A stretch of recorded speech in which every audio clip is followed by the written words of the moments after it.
క్రీస్తునందు ప్రియమైన సహోదరి సహోదరులకు వందనాలు తెలియపరుస్తున్నాను. ఈరోజు మనం చాలా ప్రాముఖ్యమైన అంశాన్ని వినబోతున్నాం. ఈరోజు మనం వినబోయే అంశం జ్ఞాపకం ఉంచుకోండి. దేవుడు నీతిమంతునికి ఏమి చెప్పాడు? పరిశుద్ధ గ్రంథంలో దేవుడు నీతిమంతులకు ఏమి చెప్పాడు? వాళ్ళను ఏం చేయమన్నాడు? మళ్ళా దేవుడు దుష్టులకి లేక దుష్టుడికి లేక దుర్మార్గునికి ఏమి చెప్పాడు? దుర్మార్గుడికి ఏం చెప్పాడు? నీతిమంతుడు దేవుడు ఏం చెప్పాడు అన్న విషయాన్ని మనం చూడబోతున్నాం. ఈ యొక్క విషయంలో మనం నీతిమంతుడికి ఏం చెప్పాడు దేవుడు, భక్తి మరి దుష్టుడికి దుర్మార్గుడికి ఏం చెప్పాడు విషయాన్ని తెలుసుకోబోతున్నాం. రెండు విషయాలు అంటే అటు నీతిమంతుడు ఇటు దుష్టుడు, ఈ విషయాలు రెండు మనం చూడబోతున్నాం.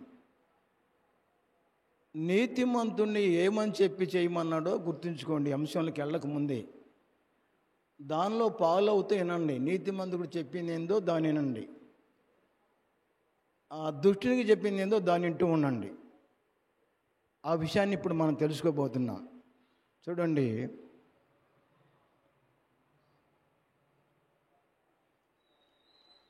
యెహెజ్కేలు గ్రంథంలో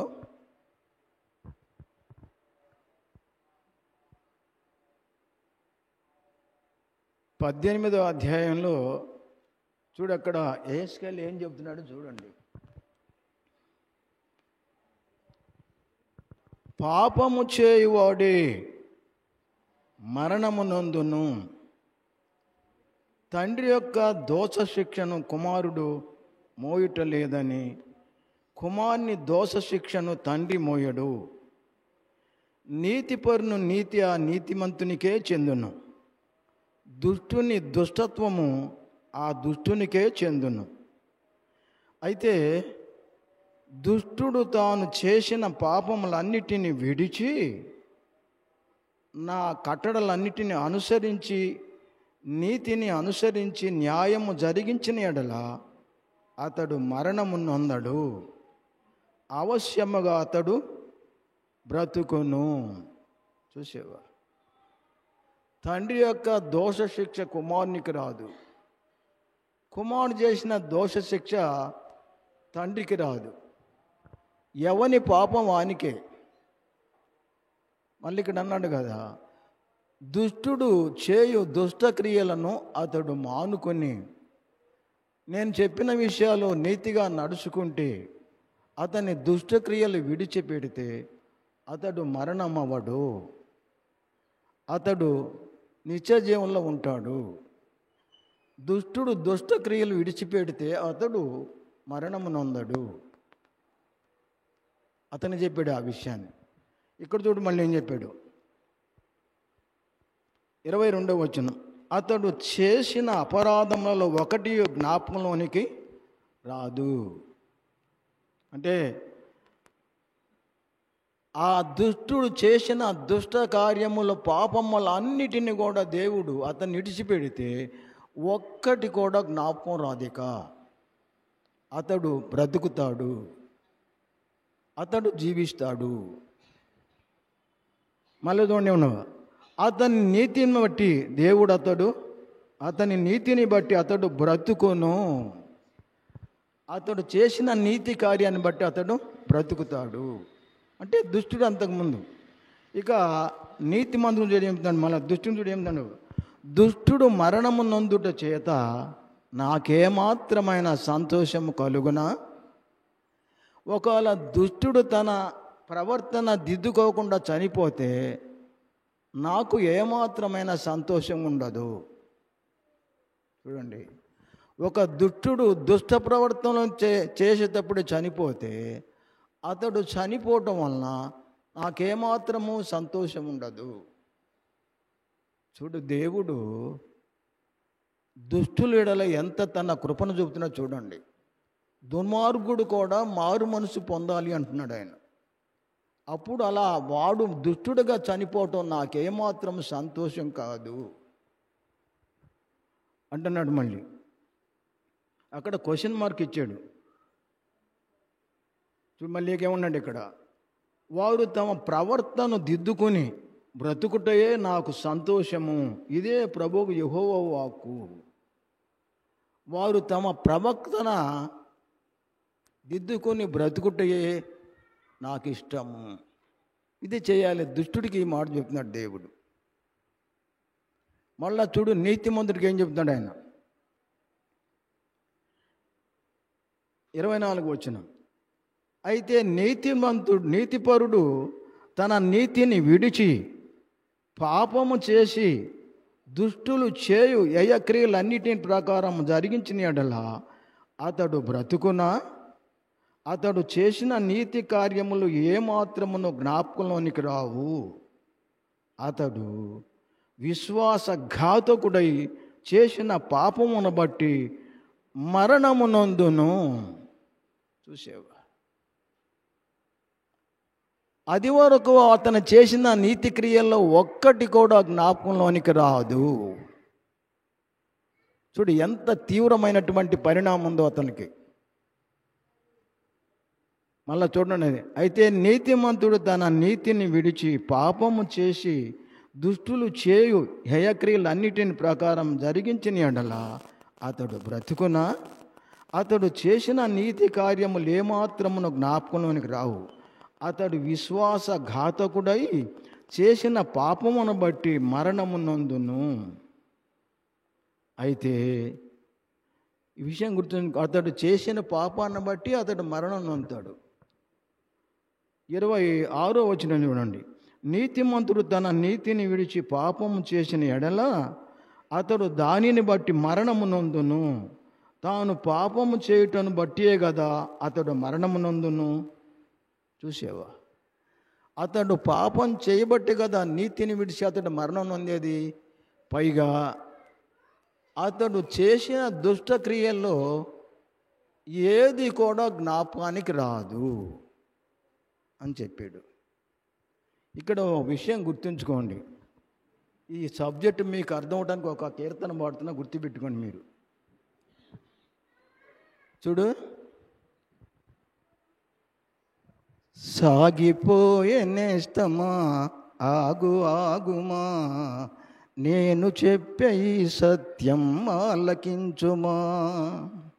సాగిపోయే నేస్తమా ఆగు ఆగుమా, నేను చెప్పే ఈ సత్యం ఆలకించుమా. ఎండమాములు వెంబడించి ఎంతకాలము, ఎండమాములు వెంబడించి ఎంతకాలము, వ్యర్థంగా జీవితాన్ని అనుభవింతువు, వ్యర్థంగా జీవితాన్ని అనుభవింతువు. సాగిపోయే నేస్తమా ఆగు ఆగుమా, నేను చెప్పే ఈ సత్యం ఆలకించుమా. క్షణికానందముకై పరుగెడి నీవు అనుక్షణ వేదన నొందనేలా. క్షణికానందముకై పరుగెడి నీవు అనుక్షణ వేదన నొందనేలా.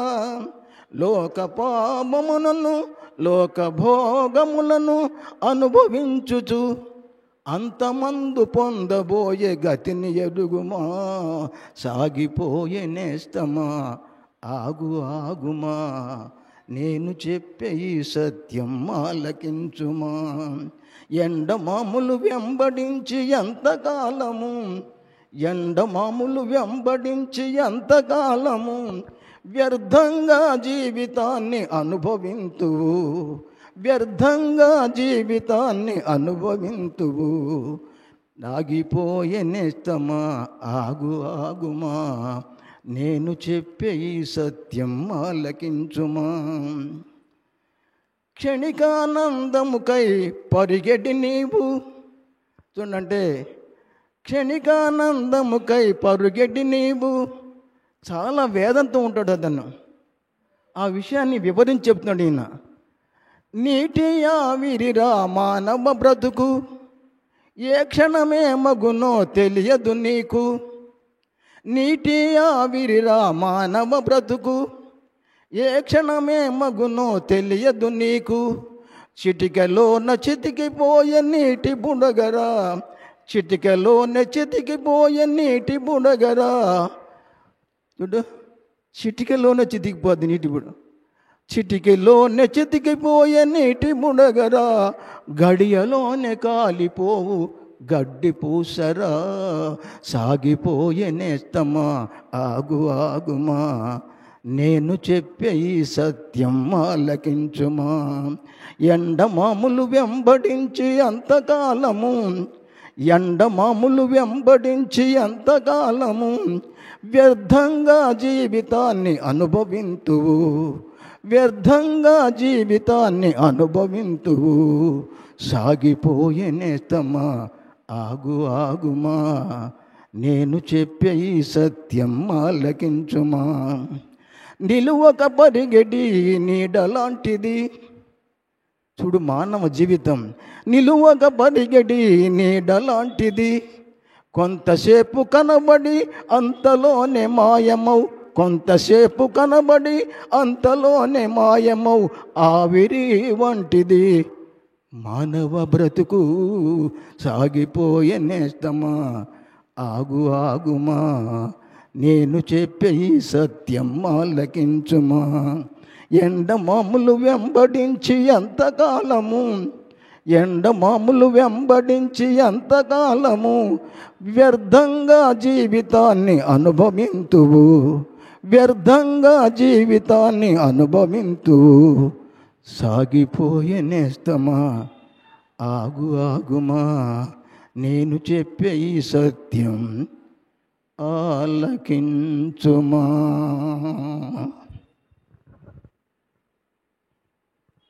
మన అంశంలోకి వెళ్దాం. మళ్ళీ గుర్తుంచుకోండి, జీవితాన్ని అలా దిద్దుకోవాలి మనం. చూడు, ఇక్కడ ఏమన్నాడు మళ్ళీ ఆయన, 26వ వచనం చూడండి. 18వ అధ్యాయం 26వ వచనం.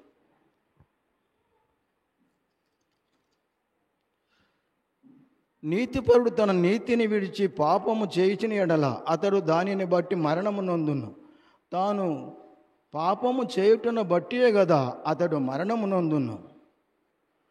దుష్టుడు తాను చేయుచూ వచ్చిన దుష్టత్వము నుండి మరలి నీతి న్యాయములను జరిగించిన ఎడల అతడు తన ప్రాణమును రక్షించుకొనును. అతడు ఆలోచించుకుని తాను చేయుచూ వచ్చిన అతిక్రమములన్నిటినీ చేయక మానెను గనుక అతడు మరణము నొందక అవశ్యముగా బ్రతుకును. చూసేవా, కొంచెం సేపు అతడు ఆలోచించుకుని తన దుష్టక్రియలు మానివేసుకుంటే అతడు అవశ్యముగా బ్రతుకుతాడు. అతను లోగడ చేసిన దుష్టక్రియల్లో ఒక్కటి కూడా జ్ఞాపకం చేసుకోను నేను అని దేవుడు అంటున్నాడు. అతడు చేసిన దుష్టక్రియల్లో ఒక్కటి కూడా నేను జ్ఞాపకం చేసుకోనిక. అతడు నీతి న్యాయములు జరిగిస్తున్నాడు ఆలోచించుకుని కనుక అతడు అవశ్యముగా కరెక్ట్గా ఖచ్చితంగా అతడు బ్రతుకుతాడు అని చెప్పాడు. ఇంకా చూడు మళ్ళీ ఏమంటున్నాడు ఆయన,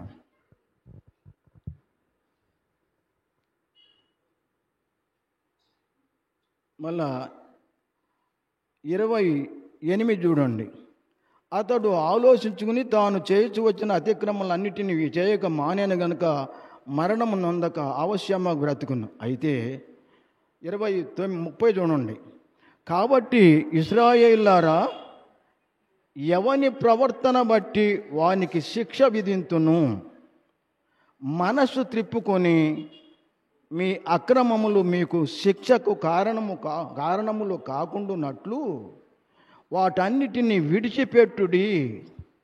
చూసేవేమన్నాడు. కాబట్టి ఇశ్రాయేలీయులారా, ఎవని ప్రవర్తన బట్టి వానికి శిక్ష విధింతును.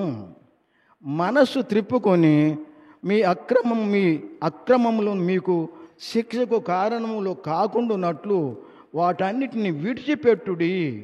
మీరు జరిగించిన అక్రమ క్రియలన్నిటిని విడిచి నూతన హృదయము నూతన బుద్ధి తెచ్చుకొనుడి. ఇశ్రాయేలులారా, మీరు ఎందుకు మరణము నొందుదురు? ఇదే ప్రభువు యెహోవా వాక్కు. చూసావా, ఎందుకు మీరు మరణం నొందుతారు? మీరు అవశ్యముగా ఆ యొక్క ప్రవర్తన మార్చుకోండి. ఎందుకు మీరు మరణం నొందుతారు? అక్రమ క్రియలన్నింటినీ ఎవరి క్రియను బట్టి వాళ్ళకి నేను శిక్ష విధిస్తాను కనుక మీరు క్రియలను మార్చుకోండి. చూడండి, మిమ్మల్ని పర్సనల్గా ఒక మాట అడుగుతున్నాను నేను. మనం రక్షణ పడి ఎన్ని సంవత్సరాలు అవుతుంది? ఎంత ప్రవర్తన మార్చుకున్నావు నువ్వు? దేవునికి అప్పుడెట్టున్నావు, ఇప్పుడెట్టు ఎలా ఇస్తున్నావు నువ్వు? దేవునికి ఎలా జీవిస్తున్నావు నువ్వు? ఆయన ఎదుట ఎలా జీవిస్తున్నావు నువ్వు? ఏమన్నా ఆధ్యాత్మిక విషయంలో ఎదిగేవా నువ్వు? ప్రార్థనాపరుడుగా ఉన్నావా? పరిశుద్ధ గ్రంథం చదివేవాడుగా ఉన్నావా?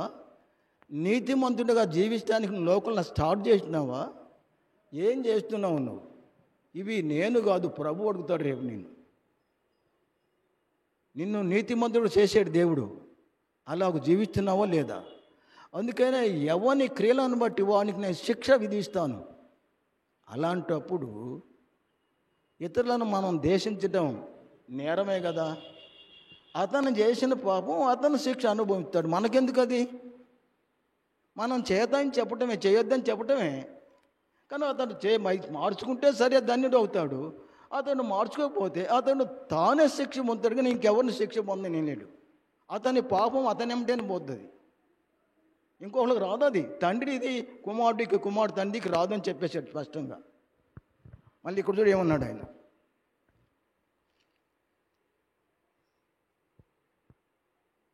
ముప్పై 2వ వచనం, మరణము నందువాడు మరణం నందుటను బట్టి నేను సంతోషించువాడను కాను.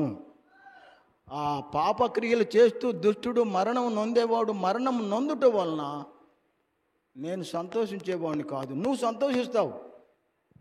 నీ పగవాడికి ఏదైనా అన్యాయం జరిగినా నువ్వు సంతోషిస్తావు, అలా సంతోషించకూడదు. అది నీవు క్రైస్తవుడు అయితే ఆయన కోసం ప్రార్థన చేయాలి. నిన్ను దూషించేవాడిని కోరుకుంటాడు. నువ్వు నీతిమంతుడిగా ఉంటే అతన్ని క్షమించగలగాలి, నువ్వు ఆమెను క్షమించగలగాలి. క్రియను బట్టి ఫలమిచ్చే దేవుడు నీకెందుకు? అది నాకెందుకు? అది ఇట్టన్న ఒకేళ్ళు చూపితే 4 ఏళ్ళు నీ వైపు చూపుతాయి మళ్ళీ. అందుకనే నీ కంట్లో దూలం ఉంది, ఎదుటివాని కంట్లో నలుసు ఉంది. ఎదుటివాని అనొద్దు. ఎదుటివాని ఎలాంటి వాడో ఆయన లెక్క ఆయన చెప్పుకుంటావు. నీకెందుకు? అది అతని పాపం నువ్వెందుకు మీద వేసుకుంటావు? ఎప్పుడు ఆలోచన చేయకూడదు, అలా ద్వేషించకూడదు. అలా ద్వేషిస్తే దేవుడు నిన్ను అసహ్యించుకుంటాడు. ఇతను మారడని. నీ దగ్గర మార్పు లేదు, నీ మార్పు జీవితం నీ దగ్గర రాదు. దేవుడు చూడలేడు, నీ దగ్గర రాలేడు అసలు ఆయన. ఎందుకంటే నీ దగ్గర మార్పు లేదు కనుక.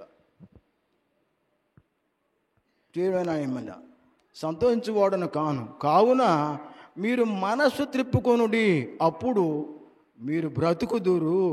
ఇదే ప్రభువు యెహోవా వాక్కు. చూసేవా, మీరు మనసు త్రిప్పుకోండి, మీరు బాగుపడతారు, మీరు బ్రతుకుతారు. ఈ విషయాన్ని చేయాలి మనం. ఇక యెహెజ్కేలు గ్రంథము 33వ అధ్యాయము చూడండి. యెహెజ్కేలు గ్రంథము 33వ అధ్యాయము 12 నుంచి చదువుతున్నా చూడండి. మరియు నరపుత్రుడా, నీవు ఈ జనులకు ఈ మాట తెలియజేయము. నీతిమంతుడు పాపము చేసిన దినమున అది వరకు అతడు జరిగించిన నీతి అతన్ని విడిపింపదు. చూసావా, నీతిమంతుడు పాపం చేసిన ఆ రోజున అతడు చేసిన నీతి కార్యాలు మొత్తం అతన్ని విడిపించవు. చూడండి, 33వ అధ్యాయం యెహెజ్కేలు గ్రంథము 12వ వచనం. 33వ అధ్యాయము 12వ వచనం యెహెజ్కేలు గ్రంథం. చూడు, ఒక నీతిమంతుడు తన నీతిని విడిచి పాపం చేసిన ఎడల అతడు లోగడ చేసిన నీతి క్రియల్లో ఒక్కటి కూడా జ్ఞాపకానికి రాదు. ఆ నీతి అతన్ని, లోగడున్న నీతి అతన్ని విడిపించదు. ఆ నీతిని విడిచిపెట్టేవు నువ్వు, విశ్వాసఘాతకుడు అయ్యావు, ఇప్పుడు పాపం చేసేవు నువ్వు. ఒక్క అక్షరం కూడా నేను కలపలే దీంట్లో. చూడండి, ఆ నీతిమంతుని పూర్వమున్న నీతి అతన్ని విడిపింపదు. అతడు నీతిని విడిచి పాపం చేశాడు కనుక ఆ నీతి క్రియలు లోగడున్న క్రియలు అతన్ని విడిపింపవు. స్పష్టంగా చెప్పాడు, గుర్తుంచుకోండి. బ్రతికున్నాం కాబట్టి మనకు అవకాశం ఉంది. ఇప్పుడు రేపు ఇవాళ ఉండం కనుక ఇప్పుడు నువ్వు పశ్చాత్తాపడి గంటలో ఏడుకున్నా నిన్ను క్షమిస్తాడు. అలాంటి దేవుడు ఆయన. ఆ బెనిఫిట్స్ మనకుంది, దాన్ని సాకారం చేసుకోవాలి. నువ్వు విడిచిపెడితే ఆయన సంతోషపడతాడు. ఇంకా చూడు ఏమన్నాడు, దుష్టుడు చెడుతనము విడిచి మనసు తిప్పుకున్న దినమున తాను చేసి ఉన్న చెడుతనమును బట్టి వాడు పడిపోడు. అలాగునే నీతిమంతుడు పాపము చేసిన దినమున తన నీతిని బట్టి అతడు బ్రతుకజాలడు. నీతిమంతుడు పాపం చేస్తే అతడు బ్రతకడు. ఒకవేళ దుష్టుడు తన ప్రవర్తన మార్చుకుంటే అతడు బతుకుతాడు. చూడండి, దుష్టుడు గనక ఈ దుర్మార్గాన్ని విడిచిపెడితే ఖచ్చితంగా దేవుడు అతను క్షమిస్తాడు. నీతిమంతునికి దేవుడు ఏం చెప్పాడంటే, నీతిని విడిచి పాపం చేసామంటే లోగడున్న పుణ్యం నిన్ను, ఆ నీతి క్రియలు నిన్ను విడిపించలేవు. నువ్వు విశ్వాసఘాతకుడు అయ్యావు కనుక నీకు ఆ లోగడున్న ఆయా యావత్తు నీతి ఒక్కరోజు పాపంతో భస్మపట్టం అయిపోతుంది. లోగడున్న నీతి మొత్తం నిన్ను విడిపించదు. ఇంకా చూడేమన్నాడు, 33వ అధ్యాయమే 13వ వచనం చూడండి. నీతిమంతుడు నిజముగా బ్రతుకునని నేను చెప్పినందున అతడు తన నీతిని ఆధారము చేసుకుని పాపము చేసిన ఎడల అతని నీతి క్రియలన్నిటిలో ఏదియు జ్ఞాపకం నాకు తేబడదు. తాను చేసిన పాపమును బట్టి అతడు మరణము నొందును. చూసావా, నీతిమంతుడు గనుక తన నీతిని విడిచి పాపం చేస్తే అది వరకు అనుసరించిన నీతి క్రియలు ఏది జ్ఞాపకంలోకి రావు. అతడు ఖచ్చితంగా మరణం నొందుతాడు. ద లాంగ్ లైఫ్, భవిష్యత్తు మనం ఎదురు చూస్తూ కూడా ఉండాలి. మనం ఈ యొక్క భౌతికాన్ని నువ్వు జాగ్రత్తగా నీతి మార్గాలను నడుస్తూ ఉండాలి. అనుదినం దేవుని దగ్గరగా ఉండాలి. నువ్వు మరణం వచ్చినా నా నీతిని నేను విడిచిపెట్టిన అన్నాడు యోబు. 10 దినములు శ్రమ కలుగును, మరణం వరకు నమ్మకం ఉండండి, నేను జీవకిరీటం ఇస్తానన్నాడు ఆయన. అబద్ధం కాదు అది. ఎవడైతే నీతిని విడిచిపెట్టి పాపం చేస్తాడో అది వరకు నా నీతి క్రియలని రక్షించలేవు. అతడు అవశ్యముగా మరణం పొందుతాడు. క్లియర్గా, చాలా క్లారిటీగా దేవుడు ప్రవక్త ద్వారా నీతిమంతునికి దుష్టుడికి ఏం చెప్పాడు ఆ విషయాలు వివరంగా చెప్పాడు. ఈయన నీతిమంతుడు చేసిన పాపం ఆ రోజునే అతని జీవితం కట్ అయిపోతుంది. ఇక ఆ నీతికి పూర్వం ఎంతకాలమో నీతిగా జీవించాడు, పాపం మొత్తం అయిపోయింది ఒక్క పాపంతోనే. ఆ నీతి క్రియలు మొత్తం విడిపించబేక ఆయన్ని. చూడేమన్నాడు మళ్ళా, తాను చేసిన పాపాన్ని బట్టి అతడు మరణము నొందును. తర్వాత 14 వచనం, మరియు నిజముగా మరణము నొందునని దుర్మార్గునికి నేను చెలవీయగా, మరియు నిజముగా మరణము నొందుదు అని దుర్మార్గునికి నేను చెలవీయగా, అతడు తన పాపమును విడిచి నీతి న్యాయములను అనుసరించుచు కొదువ సొమ్మును మరలా అప్పగించుచు తాను దొంగిలించిన దాన్ని మరలా ఇచ్చివేసి పాపము జరిగింపక నుండి జీవాధారములకు కట్టడలను అనుసరించిన ఎడల అతడు మరణము నొందక అవశ్యముగా బ్రతుకును. చూసేవా, ఒక దుష్టుడు గనక తన ప్రవర్తన మార్చుకుంటే, అతడు నా నీతిని అనుసరించి నడుస్తూ ఉంటే, జీవాధారమైన యొక్క ఆధారాలు వాడు అర్థం చేసి నడుస్తూ ఉంటే అతడు అవశ్యముగా బ్రతుకుతాడు. నేను దుర్మార్గుని చెప్పాను నువ్వు బ్రతకడని. ఆ దుర్మార్గుడు కనుక తన జీవితాన్ని మార్చుకుంటే ఖచ్చితంగా అతడు నిత్య జీవంలో ఉంటాడు, అతడు ఖచ్చితంగా బ్రతుకుతాడు అని చెప్తున్నాడు ఆయన. అతనికి అవకాశం ఉంది. జీవాధారం అంటే ఆజ్ఞను గైకొంటే అతడు ఆ యొక్క చెడు కార్యాన్ని, దుర్మార్గాన్ని విడిచిపెడితే అతడు అవశ్యముగా బ్రతుకుతాడు. గుర్తుంచుకోండి, నీతిమంతుడికి ఏం చెప్పాడు, దుష్టుడికి లేక దుర్మార్గునికి ఏం చెప్పాడు. దుర్మార్గుడు అన్న పదం కూడా ఉంది ఇక్కడ, ఇందాక దుష్టుడు అనే పదం కూడా ఉంది. నేను రెంటిని కలిపే విషయాలకి చెప్తున్నా మీకు.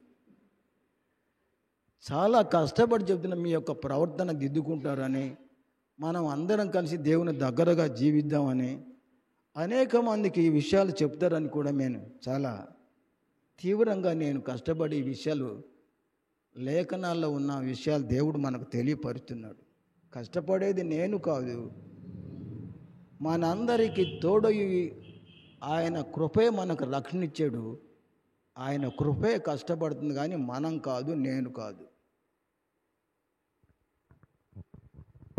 చూడు మళ్ళీ ఏమన్నాడు, 16 వచనం ఒకసారి చూడండి. అతడు చేసిన పాపములో ఏది అతని విషయమై జ్ఞాపనకు తేబడదు. అతడు నీతి న్యాయములను అనుసరించను గనుక నిశ్చయముగా అతడు బ్రతుకును. చూసేవా, అతడు చేసిన పాపక్రియల్లో ఏది కూడా అదివరకు జీవితం అంతా పాపంతోనే గడిపాడు. దుష్టుడుగానే దుర్మార్గుడిగా జీవించాడు. అతని దుర్మార్గుడిగా చేసిన పాపం, ఆ దుష్టుడిగా చేసిన పాపం అంతా కూడా ఏది కూడా జ్ఞాపకంలోనికి రాదు. అతడు అవశ్యంగా బ్రతుకుతాడు. నీతిమంతుడు పాపం చేస్తే అదివరకు చేసిన నీతి క్రియలు అతన్ని కాపాడవు. అతడు విశ్వాసఘాతకుడు అయ్యాడు కనుక అతను చేసిన పాపమును బట్టి అవశ్యముగా అతడు మరణమునందును. ఇక 18 వచనం చూడండి. 18 వచనం, నీతిమంతుడు తన నీతిని విడిచి పాపము చేసిన ఎడల ఆ పాపమును బట్టి అతడు మరణమునందును. చూడు, స్పష్టంగా ఎన్నిసార్లు చెప్తున్నాడు ఈ విషయాన్ని దేవుడు చెప్పిన దాన్ని.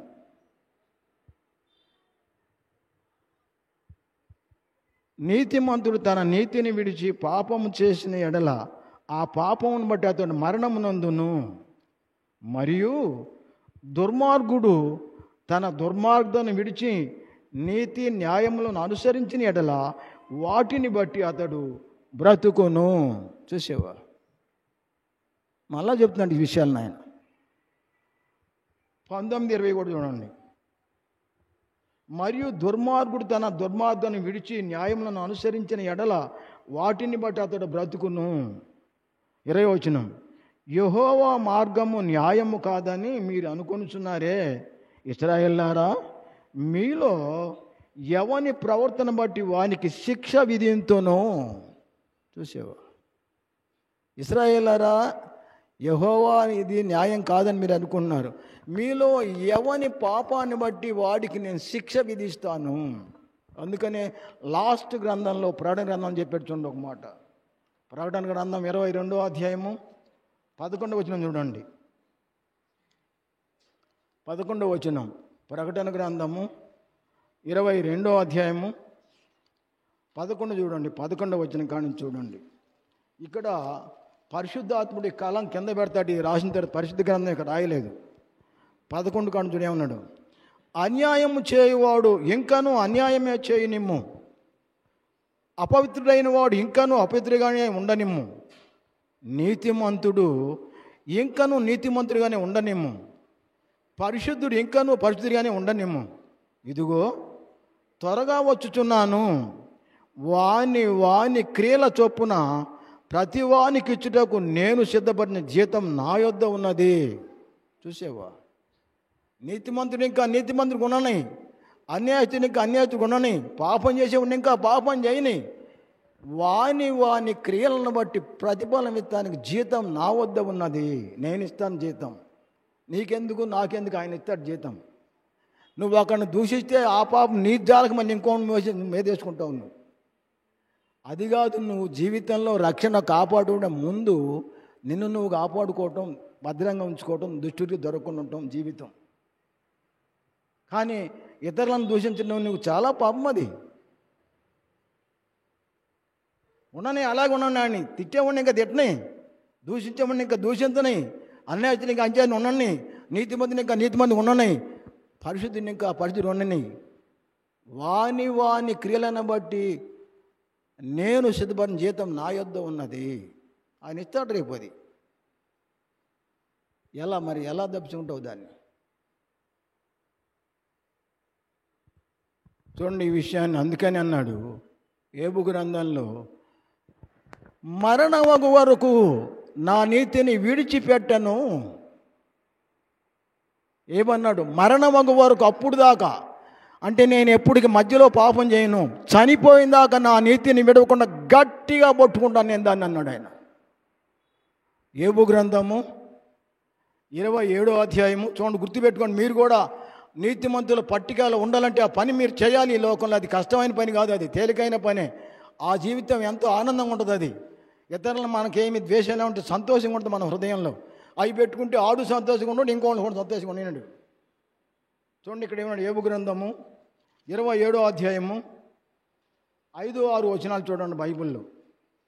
చూడు యోబు ఏమంటున్నాడు. ఆయన పూర్వకాల ప్రవక్త. ఆయన యోబు చాలా మంచి చాలా నికాల్స్ అయిన వజ్నాటి అయిన దేవునికి ఇచ్చుడైన భక్తుడు ఆయన. చూడు ఆయన ఏమంటున్నాడు ఇక్కడ 27వ అధ్యాయము 5-6 వచనాల్లో, మీరు చెప్పినది న్యాయమని నేనేమాత్రం ఒప్పుకొనను. మరణమగు వరకు నేనెంత మాత్రమును యథార్థతను విడువక, నా నీతిని విడువక గట్టిగా పట్టుకుందును. నా ప్రవర్తన అంతటి విషయములో నా హృదయము నన్ను నిందింపదు. చూసావా? ఈ మాట అనగలగాలి నీతిమంతుడైన ప్రతి ఒక్కడు కూడా ఈ మాట అనగలగాలి. చూసేమేమన్నాడు? బాగా గుర్తుంచుకోండి. ఇది మీరు చెప్పినది న్యాయమని నేను ఏమాత్రం ఒప్పుకొనను. మరణమగు వరకు నేనెంత మాత్రమును యథార్థతను విడువను. నా నీతిని విడువక గట్టిగా పట్టుకుందును. నా ప్రవర్తన అంతటి విషయంలో నా హృదయము నన్ను నిందింపదు. చూసేవా? ఎందుకు ఈ బాధ అనుభవిస్తా శిలపెంకులతో గోకుంటాం? ఎందుకు? దేవుని దూషించి చావు నువ్వు అని చెప్పేసింది భార్య. 2వ అధ్యాయం అప్పుడు అన్నాడు యోబు, ఇన్నాళ్ళు మేలు అనుభవించా, కీడు అనుభవించ తగదా? మూర్ఖురాలు మాట్లాడినట్టు మాట్లాడుతున్నావు నువ్వు అన్నాడు ఆమెను. అందుకని మరణమగు వరకు నేను ఎంతమో యథార్థను విడిచిపెట్టను. నా నీతిని విడుక గట్టిగా పట్టుకుంటాను. నా హృదయం నా మీద నేరారోపణ చేయదు, నన్ను నిందింపదు. మళ్ళా చూడు దావీదేమన్నాడు 119 కీర్తన, అలాంటి నీతిమంతులు మొత్తం గట్టిగా నిలబడ్డారు దేవుని పక్షాన. 119 కీర్తన 112 వచ్చిన ఒకసారి చూడండి. దీనిలో నువ్వు దేకోవ జంతువు నువ్వే అర్థం చేసుకోవాలి. ఎవరి కాళ్ళు ఎవని పాపం వాడినే పట్టుకుంటుంది. ఈ విషయాలు చెప్పకపోతే నీకు పాపం అయింది బోధకుడికి. చూడండి 112 వచనం, 119 కీర్తన 112 వచనం, నీ కట్టడలను గైకొంటకు నా హృదయమును నేను లోపరుచుకుని ఉన్నాను. ఇది తుదవరకు నిలుచు నిత్య నిర్ణయము. ఎప్పుడు దాకా? నీ కట్టడలు గైకొనటానికి నేను నా హృదయమును లోపరుచుకుని ఉన్నాను. ఇది తుదవరకు, అంటే ప్రాణం వరకు, తుదవరకు నిలుచు నిత్యమైన నిర్ణయము. ఇది నా నిర్ణయం. తుదవరకు నిలవాలి యొక్క నిత్య నిర్ణయము. ఇలాంటి భక్తిని పట్టుకోవాలి మనం. నీతిమంతుడు పాపం చేస్తే ఆ క్షణమే పోద్ది. దుష్టుడికి ఛాన్స్ ఉంది. అతడు ఆ రోజు ఇడితే ఆ రోజునే బతుకుతాడంట ఆయన. చూడు మరి ఇంకో భాషను చూద్దాం మరి. ఓకే చూడండి, మీరు ఎంతవరకు వాక్యాన్ని నేర్చుకుంటున్నారో, ఈ విషయాలు ఎలా అవుతున్నారో తెలుసుకోవడానికి నేను ఒక మాట చెప్పిన తర్వాత ఒక క్వశ్చన్ అడుగుతాను, తర్వాత ముగిస్తాను వాక్యాన్ని. 2వ తిమోతి పత్రిక 4వ అధ్యాయము, 2వ తిమోతి పత్రిక 4వ అధ్యాయము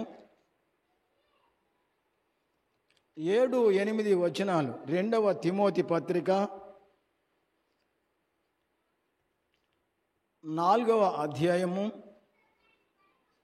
7-8 వచనాలు చూద్దాం. చూడండి, ఇక్కడ పౌలు ఏమన్నాడు? మంచి పోరాటం పోరాడి తిని నా పరుగును కడముట్టించి తిని. చూడు ఏమన్నాడు? నీతిని కాపాడుకున్నాడు ఆయన. మంచి పోరాటం పోరాడి తిని నా పరుగును కడముట్టించి తిని విశ్వాసము కాపాడుకుంటుని. ఇక మీదట నా కొరకు నీతి కిరీటం ఉంచబడి ఉన్నది. ఆ దినమందు నీతిగల న్యాయాధిపతి అయిన ప్రభు అది నాకు మాత్రమే కాకుండా తన ప్రత్యక్షతను అపేక్షించు వారందరికీ అనుగ్రహించును. చూసావా?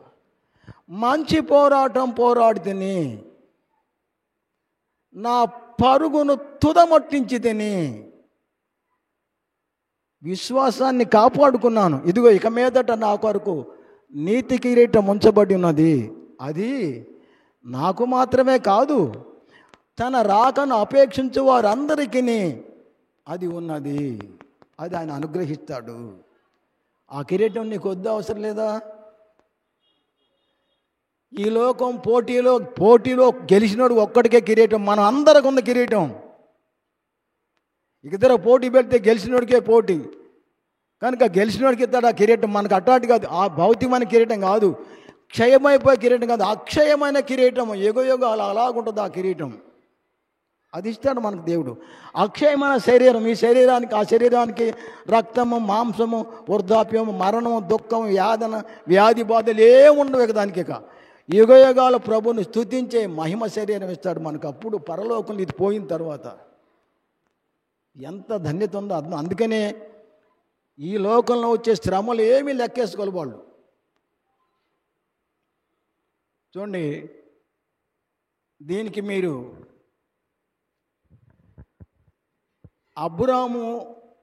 అబ్రాం కన్నా ముందు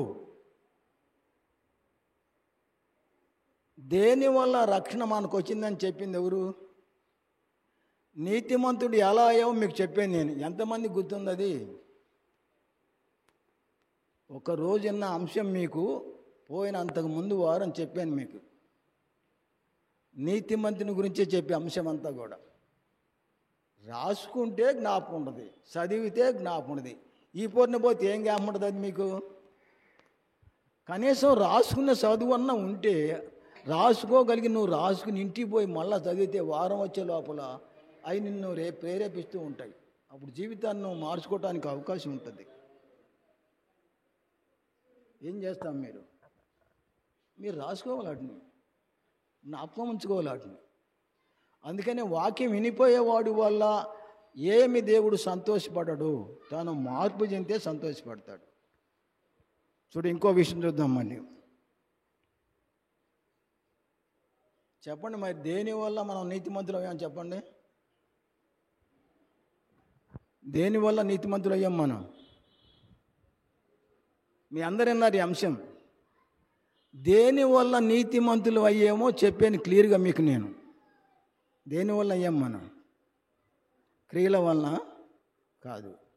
దేనివల్ల? చాలా చోట్ల ఉంది బైబిల్, ఒక చోట కాదు అది. దేని వల్ల నువ్వు నీతిమంతుడు అయ్యేవో తెలియకపోతే ఎలా నువ్వు జీవిస్తున్నావు? బైబిల్లో నీ జీవితం ఎలా ఉంది అంటే, అచంచలంగా ఉందా? నిలకడైన మనసు లేకుండా ఉందా? పట్టుదల కలిగి ఉండకుండా ఉందా? దేవుని పక్షాన నువ్వు దేవునికి సమయం వారం మొత్తంలో కనీసం ప్రతిరోజు 2 గంటలన్నర ఇవ్వాలి దేవుడు. నువ్వు ప్రతిరోజు ఆ దేవుడు 24 గంటల్లో 10వ వంతు భాగం 2.5 గంటలు ఇవ్వాలి. రోజు దేవునికి ఇవ్వాలి. నువ్వు ఇస్తున్నావా? ఇక్కడ ఒక అరగంట లేట్ అయితే కూడా కస్సలు బిస్సలు అవుతాయి అని బాగా ఇస్తున్నావా? నువ్వు ఇవ్వవు, నీ పనే చూసుకుంటావు పొద్దాక.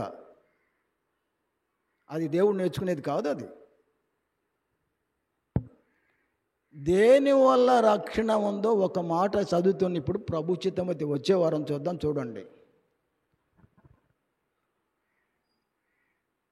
రోమపత్రిక గుర్తుపెట్టుకోండి, ఈసారి అయినా గుర్తుపెట్టుకోండి. అది పౌలు చెప్పాడు ఇప్పుడు మనకు దాన్ని, కానీ అయినా మీరు దాంట్లోకి వెళ్ళట్లేదు.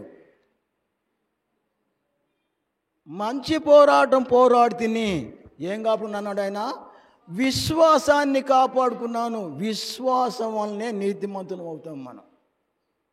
రోమపత్రిక చూడండి బైబిల్లో, ఇది గుర్తుపెట్టుకోండి. బైబిల్లో, మీ బైబిల్లో అండర్లైన్ చేసుకోండి, లేకపోతే మీ యొక్క హృదయంలో అండర్లైన్ చేసుకోండి. దీన్ని మీరు హైలైట్ చేయండి దాన్ని. మీరు చూడండి రోమపత్రిక 4వ అధ్యాయము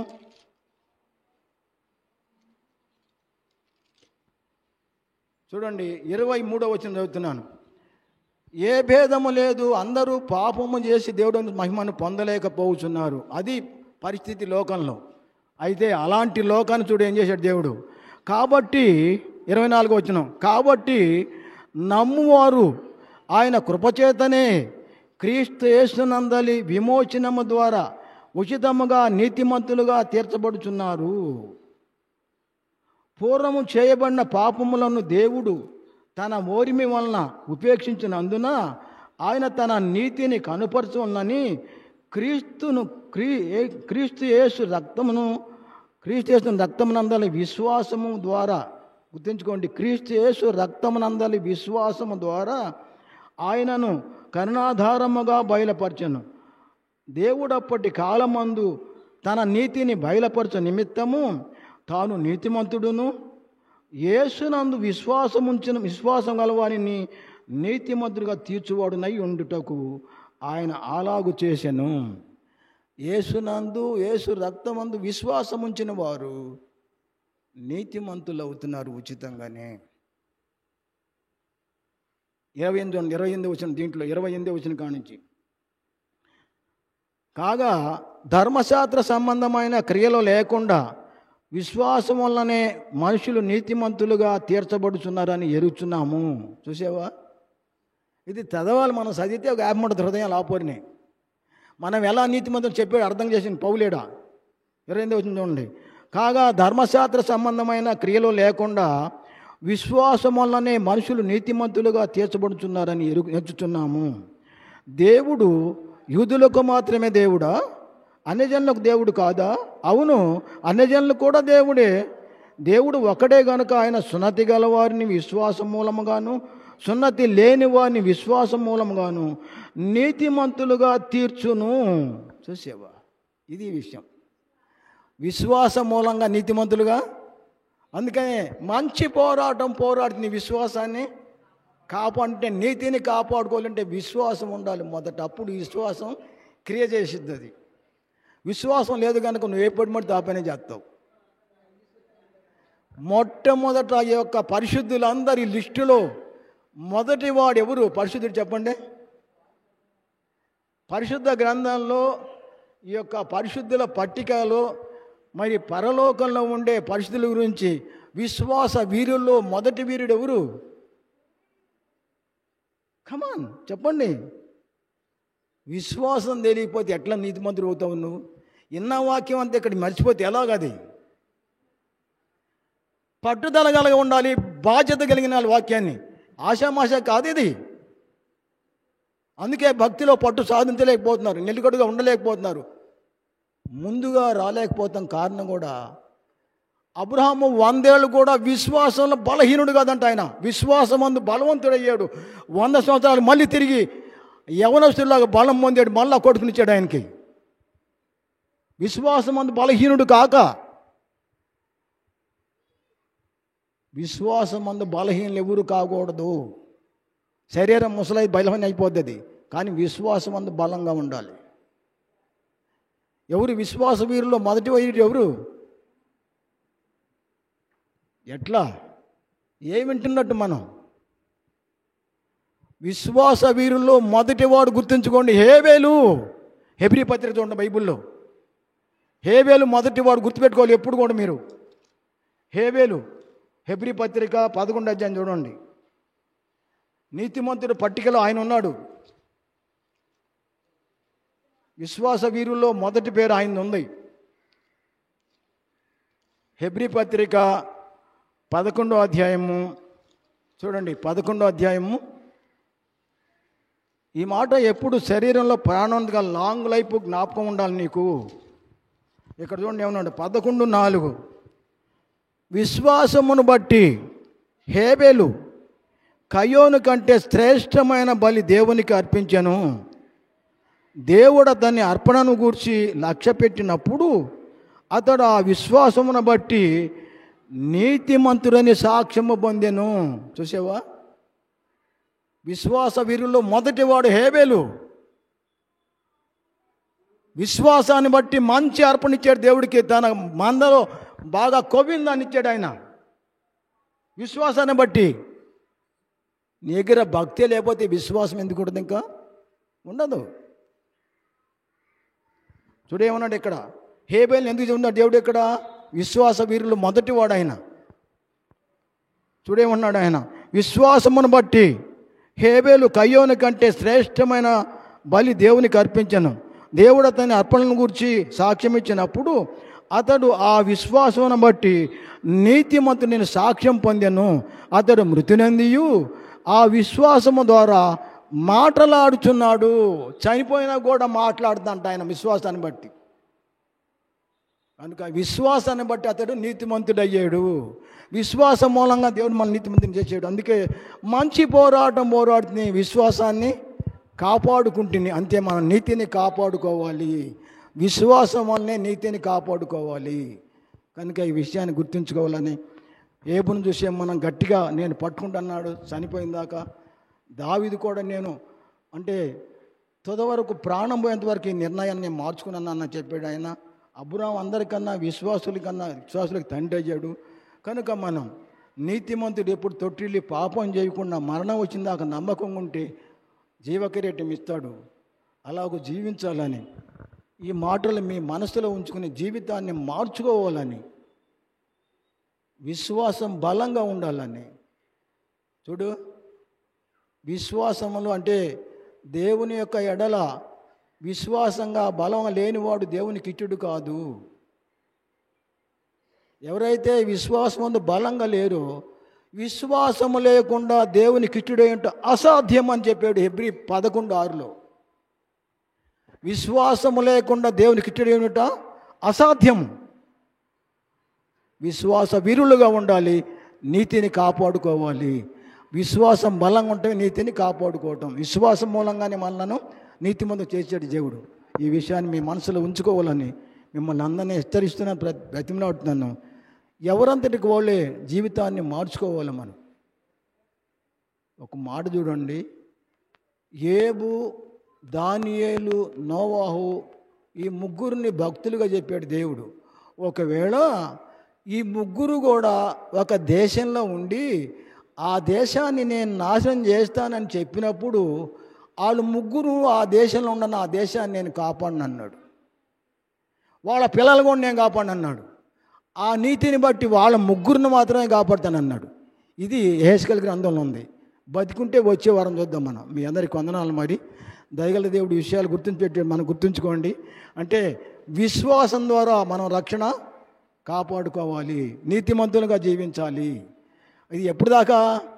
చనిపోయిన దాకా. అప్పుడు నీతి కిరీటం ఉండదు.